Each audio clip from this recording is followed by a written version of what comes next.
क्या आपको पता है कि दिल्ली की औसत हवा बीते 8 सालों में सबसे साफ रही है? नहीं पता? तो जरा 1 जनवरी 2026 को दिल्ली के पर्यावरण मंत्री मनजिंदर सिंह सिरसा के इस बयान को पढ़िए। साल 2025 दिल्ली की हवा में सुधार की मजबूत मिसाल बना। इस साल प्रदूषण के प्रमुख मानकों PM 2.5 और PM 10 में गिरावट दर्ज की गई। पूरे साल में 79 दिन ऐसे रहे जब वायु गुणवत्ता सूचकांक यानी AQI 100 से नीचे रहा, जबकि AQI 200 से नीचे वाले दिन 200 तक पहुंच गए, जो 2018 के बाद की सबसे बेहतर स्थिति है। हालांकि उन्होंने एक शर्त जोड़ी कि इसमें कोविड के साल 2020 को छोड़ दिया जाए, तो जनवरी से नवंबर तक औसत AQI 187 रहा, जो पिछले 8 सालों में सबसे अच्छा है। गंभीर प्रदूषण यानी AQI 400 से ऊपर जब रहा तो वो दिन पूरे साल में सिर्फ 8 रहे। अगले दिन मंत्री जी ने अपने फेसबुक पर भी कुछ ऐसा ही पोस्ट लिखा और इस औसत उपलब्धि के लिए मुख्यमंत्री रेखा गुप्ता जी का धन्यवाद किया।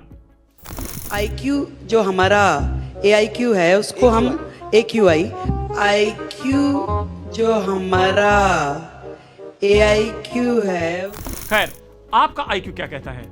क्या मंत्री जी का दावा सही है? दरअसल औसत AQI की बात ठीक हो सकती है, लेकिन दिवाली के बाद बढ़े प्रदूषण और आंकड़े छुपाने के जो आरोप लगे उनका क्या? जब न्यूज लॉन्ड्री ने दिखाया कि कैसे AQI मॉनिटर्स के पास पानी का छिड़काव हो रहा है। दरअसल जब सरकार आंकड़ों का हवाला देती है तो हमारी आपकी मान्यताएं कम मायने रखती हैं और आंकड़े ज्यादा मान्य होते हैं। लेकिन सवाल ये है कि आंकड़े क्या पूरा सच बता रहे हैं या सुविधाजनक तरीके से आंकड़ों का इस्तेमाल हो रहा है? मेरे साथी रिंचिन नोर्बो ने अपनी इस रिपोर्ट में आंकड़ों की इसी बाजीगरी की पड़ताल की है। जैसे कि मंत्री जी भले बीते 8 सालों के साल भर के औसत AQI की बात कर रहे हों, लेकिन दिसंबर का क्या, जिसका उन्होंने जिक्र तक नहीं किया। अकेले दिसंबर 2025 का औसत AQI आंकड़ा देख लें तो वो ही बीते 7 सालों में सबसे ज्यादा था।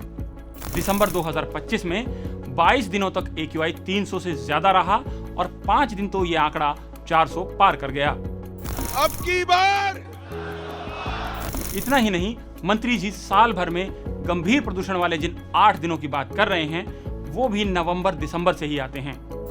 11, 12, 13 नवंबर को AQI 400 पार कर गया था, तो वहीं दिसंबर में 13, 14, 15, 23 और 29 दिसंबर 2025 को AQI 400 पार कर गया था।